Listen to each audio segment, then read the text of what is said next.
Hey, staying with business, not the banks, but with business. Celia, one of the best-known businesswomen in the country, particularly in the Midwest. You decided when you started off originally, Celia, to stick with what you knew. This is it. I'm doing what I'm doing, I'd say, for about 40 years or more.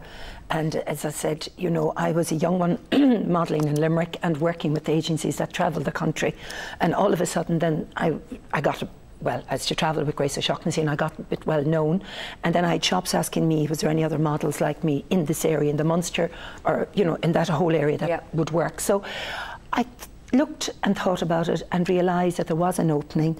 So here I went, rounded up the pals, got them all whipped into shape, now, and up and down the ramps of Ireland. Were your parents from a business background or anything? No, okay. we were never. We were worked. My poor father worked in CIE, and my poor mother, God love us, worked when she could. Yep. No, we didn't. We had no business background in any of our family at all, and that was how I started, really. So where did the drive come from? Because the drive, I think, is one of the key things in terms of success and making it on your own in business. Where did that come from? It was a want as well as a drive and a love. A necessity, perhaps? A necessity, a drive and a love, really. I was very, very lucky, and may I say this, very lucky, that what I went on and what I started in is what I've always loved.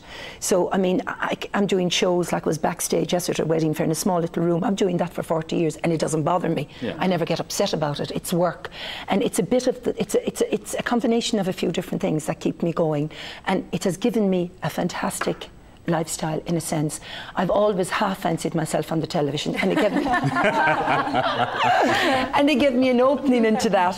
You know, it opened the doors to so much for me. Yeah. I've so much to be grateful for the business that I started all those years ago. And Jerlee, your husband, is with you. My Jerlee is, you know. Yeah, my Jerlee. My Jerlee is in it with me, because I found, and you may find this, you're younger than me, but, you know, trying to rear 2 children, trying to keep a life going, trying to keep everybody happy, that you all need to be focused. You know, you can't be all running in different directions. And my job was never 9 to 5. Right. It was 5 to 12 or 1 o'clock in the morning. What about the notion that you should never mix business and family? Well, we have, and it's worked. My daughter is in it now as well. She's in it for the past 4 years. She was a buyer with Dunn Stores, and she came back and joined us in Limerick and got married there 2 years ago. So she's in it. So we kind of run it together. We kill one another.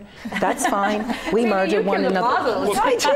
It really is. And Alan's right. It's very, very hard if you're running a business to employ family. So you do have to lay ground rules. Did you do that? Well, it's not so much employ. I have to respect, you know, my husband runs the financial side of it. My daughter really looks after anything to do with the booking side of things, everything like that. I have to respect. I do let loose and do give my opinion, which is sometimes shut down, other times appreciated. But I do hold back. Not all the time, but I try a lot of the time to respect us all, to keep going. Sharon, let me bring you in there. What was your inspiration, your motivation? What was it that made you want to go down the route you did in terms of being an entrepreneur? Okay, like Celia, I have a lot of similarities just listening to you speaking. I always had a passion for dancing. That was my one love, and I find myself, I'm very lucky to be in this position, because I left school, I studied dance. I never in a million years thought I'd be running my own business. Never. That never crossed my mind. Business in the family? None. I mean, my dad was working in Stewart's Hospital, my mother was at home looking after us, and what I will say is it was the love of dance, knowing the benefits of fitness through dance, and just my belief that would work. But still, I wouldn't be an overly confident person. Okay, but where did the eureka moment come? Because everyone has a passion about something in their lives, but very few of us make the crossover from that passion to turn that into a business. Okay, yeah, where was that moment? It happened, but it wasn't planned. What I'd say is I didn't start off with a business plan. I didn't start off with any sort of financial backing. What it was all my neighbours, my mother, my father, everyone saying, why do you keep talking about it? You want to do dancing. I found myself in a very unusual situation about 6 years ago, where I had gone through a separation. I was redundant, and for people out there that have been made redundant, this would maybe, if they can listen to this, because if I can do it, I feel anybody can do it. And I found myself with my son, my lovely son, who I thought, I need to do something. What can I do? And everyone was screaming, saying, why don't you do what you love? And I thought about it and it was my mother, actually. My mother said to me, look, if you don't do it now, you'll have regrets. If you do it and fail, you'll at least have tried. I'll have tried. So, Oh God, have you got all night? My family and stepping out, again, very much a lot of similarities. My family got very involved, and I have to thank them, each and every one of them. My father leafleted the country with me. My mother cooked dinners. My house was the centre. I worked from my bedroom, and it progressed to the shed, which I thought was a palace. We put a mirror up to make the shed look really pretty, and I thought, oh my God, we've made it. I mean, you want to see the state of the place. I had a cabinet, I had a desk, and my mother cooked, and so my mother had a huge impact on it, even though she doesn't think she had. And my sister as well. So they did. Need that support. You Well, what was your mindset at that point? I would imagine it was at a pretty low ebb. Redundancy, separation. What were you going through as a person then?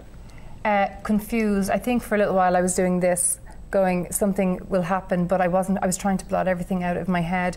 I was in a tailspin, to be quite honest with you, and that's why when I started off, and I started my first venue in Clondalkin, where I live, Ollie Quinlan was very kindly gave me the room for nothing. So I thought, I can't back out of this now. Yeah. And I was so nervous. And it was very touching, because the first night I started, all my neighbours, family, friends came to the venue, and it was very awkward because I didn't want to take money from them. Can I just ask you, Sharon, on that first night when you saw family and friends coming in, you went, I have to charge these people? No, that's the only thing I was thinking. I really want them to have a good time, and I was thinking, I can't charge these people, and I'm not like that anyway. So I was thinking, what do I do? And they were so insistent. Well, this is you're not working, your livelihood, and they were so supportive. And it went brilliant. And the funny thing about, you know, what motivated me is the following week I started in Lucan, a different venue, and I sat with my friend, my good friend Melissa, that night, and not one person turned up. And I had leafleted everything the same way. I'd done everything the same way, and I sat there thinking, we had a drink, absolute disaster, and all my hopes and dreams were shattered that night. Okay, well, it brings me to my next question, because for most people who are in business, it's always easier to find reasons or excuses not to do something than it is to do something. Can I point out that actually I interviewed a woman who's very similar to yourself, Michelle Moan. She founded Ultimo, you know, the lingerie line? Yes. She's now one of Scotland's wealthiest women.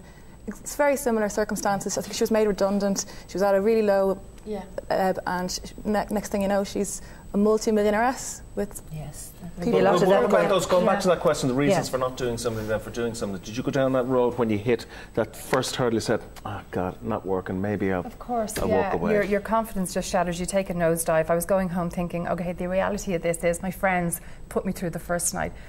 Nobody came, nobody wants to do it. So I went back to Clondalkin to finish the course that I'd started, and what hit me and struck me was more people came the following week. More people, I couldn't fit them in. It was a word of mouth kind of thing. And I was thinking, hold on, I'm doing something right. Because I did believe in what I was doing. And I'm doing something right here, so I needed to get another venue. And I moved just onto a second venue.